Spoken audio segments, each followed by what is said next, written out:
Chapter 31, Trials, Tribulations. It was foolish of me to believe that my grandmother would live forever, but I felt the same about my stepfather, Fred Halliwell, who died in 1988. I remember listening to this one strong, proud black man who was now dying of cancer. He whispered in quivering tones that tore at my heart, "Tookie, call the police. Somebody's breaking in the house." Hearing him made me cringe in despair. I could do absolutely nothing for this man who had so often helped me. Though Fred wasn't my biological father, he was the paternal fixture in my life, a man could always call upon in times of trouble or need. After hearing of his death, I stretched out on the mattress on the floor of the cell and visualized my own personal eulogy about him. I wasn't his real son, but Fred did for me what he'd do for any of his 4 children. He tried desperately to protect me from mistakes growing up and from the racist system of the law, an impossible aspiration for any black man. The best thing I can say about Fred is that he loved my mother and was always there for her, and for that, I give him high praise. His impact on my life is forever etched in my mind. Rest in peace, my father. On occasion, the inevitable question, why me, came to me. I wondered how this crooked cycle of misfortune could be reversed. For years, I obliged this system designed to destroy me. Clearly, as long as I continued functioning out of criminal intent and robotic stupidity, I'd be assisting the system with its destructive intent. Later I'd learned that to buck the awful conditions with any positive agenda would only trigger efforts to discourage me. As a guard once told me, "You're here only to die." There's enough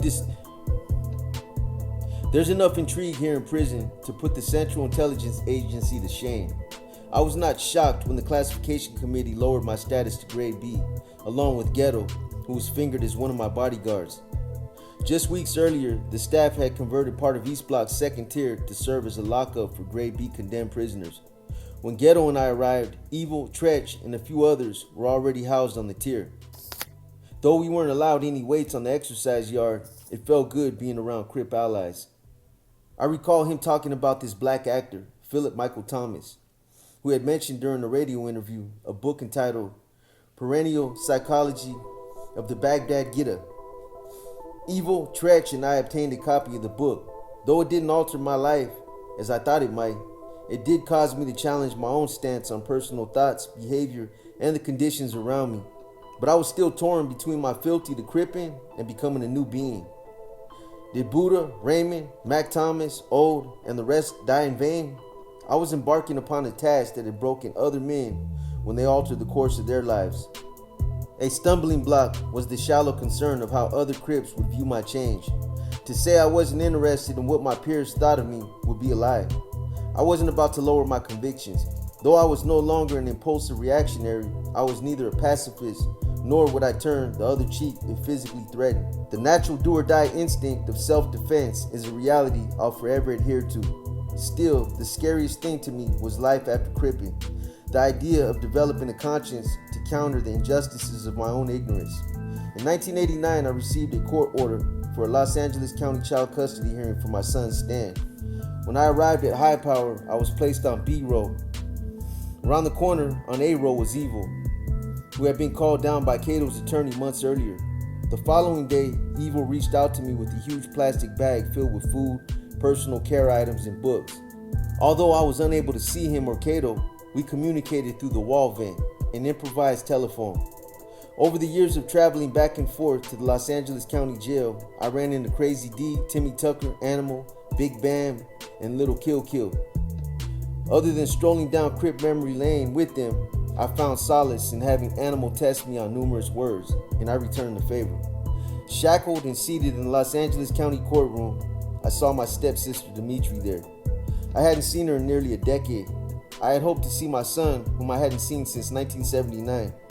Finally, the judge entered the room, sat shuffling papers for a few minutes, and then rescheduled my hearing for an unspecified date since neither my son nor his mother, Beverly, was present.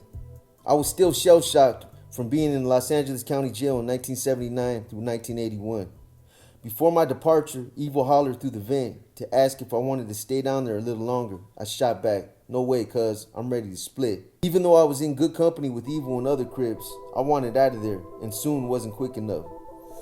Arriving back at San Quentin, though no delight, was better than being in enemy county jail. In East Block, I was housed a couple of cells from Tretch. Soon, he started sending me books by authors such as Chancellor Williams, Runoko Rashidi, Danita R. Red, Sheikh Anita Diop, Francis Cress Welsing, and Yosef Ben Jokahan, A.J. Rogers, Ivan Van Satima, John H. Clark, and many others. These writers helped reveal the truth about the history of our culture. The more I read, the more I discovered the contradictions in myself and in the world I thought I knew. Somehow I read, nothing remains the same and everything changes. My world would be invisible to the vindictive of myopic staff and others who preferred I remain fossilized in an amber of the Crip legacy. It was slow and difficult for me to shake loose the Machiavellian mentality that served for years as my apologia for manhood. I had always scrapped and struggled for the tiniest of morsels, even self-change. The mental and behavioral evolution that Tretch, Evil, and I were seeking transcended ourselves. It was larger than any one of us as individuals. We wanted a set of standards others could follow, create a natural transition from criminal to black man of learning. We wanted most to understand why we, Crips, chose this path to take in life. We wanted to kick the door wide open so any imprisoned black man could enter and to begin to initiate a productive change within himself. Sometime in 1990, those of us on Grade B and East Block were moved to the Hole, with our property on carts trailing behind. Though everybody else had been scattered on different tiers, Tretch and I were on the same tier with an open cell between us. Not long after our arrival, a man from India calling himself Mahindi was placed in that empty cell. From the moment Mahindi was quietly memorizing names of prisoners for future cell soldiering, cell soldiers are prisoners who will challenge other fighters to fight or throw things on prisoners passing their cells, knowing that they can't get beaten up because they never leave their cells. It was obvious to us that Mahindi was a J-Cat when he started ear hustling, intruding into everybody's conversation. Tretch and I knew it was futile to argue with a man who wasn't wrapped too tight. Clearly, he was intentionally placed next to Tretch and me.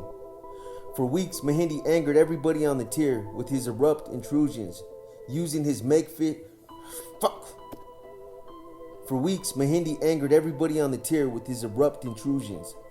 using his makeshift fish line, a long string with a hook used to slide items down the tier from one prisoner to another to snatch up others. He stole fish lines so regularly, some of the Aryan Brotherhood members tried to buy him off with cigarettes and candy, which didn't last long. Though we shined Mahindi on, he would bang on the steel toilet and the wall during all hours of the day and night. The guards tried to calm him down, but as soon as they left, he'd bang in rhythm to some imaginary tune in his head. When Mahindi wasn't banging, he held one-sided conversations with Tretch or me. In his whiny, nasal voice, he'd sometimes say, "Hey Tookie, how come you look like Black Hercules, but you speak with a soft voice like a woman? Hell, you should switch voices with Tretch. But maybe you two are playing games with my mind by throwing your voices like a ventriloquist. I'm not crazy, you know, Tookie, Tretch. Is that what you're trying to do? Make me lose my mind? Answer me. Tretch and I sometimes wish for the opportunity to snatch Mahindi by the collar and beat some sanity into him. Damn near everybody on the tier was waiting to catch him during cell search, when each person stands handcuffed outside the cell with no hands available. Feet would have worked just as well. But he was no fool. Mahindi never came out of his cell for searches, yard, or the shower. Since no one was willing to bite, when Mahindi sold wolf tickets, it started driving him batty. At first he began to mumble to himself. Then he'd loudly speak out in detail about his uncle molesting him as a child, or give accounts of other bizarre sex stories. This man needed treatment, to be housed in a medical ward, not in the hole. I returned from the yard one day to see a guard cleaning out Mahindi's cell. From what I heard, he tried to commit suicide and almost succeeded. As cold as it